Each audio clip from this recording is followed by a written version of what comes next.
What is the advantages of relative index?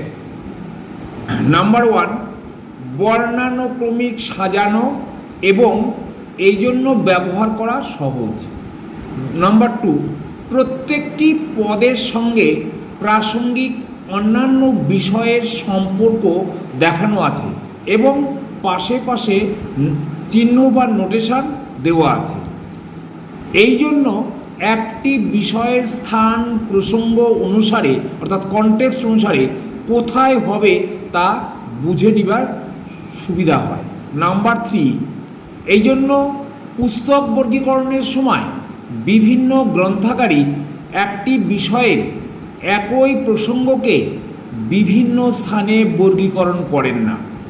Number four, বর্গীকরণ তালিকায় একই বিষয়ের বিভিন্ন প্রসঙ্গ ভিন্ন ভিন্ন স্থানে স্থান পায়, কিন্তু নির্দেশিকাতেই বা ইন্ডেক্সে এইগুলি একত্রে আনা সম্ভব হয়। Thank you.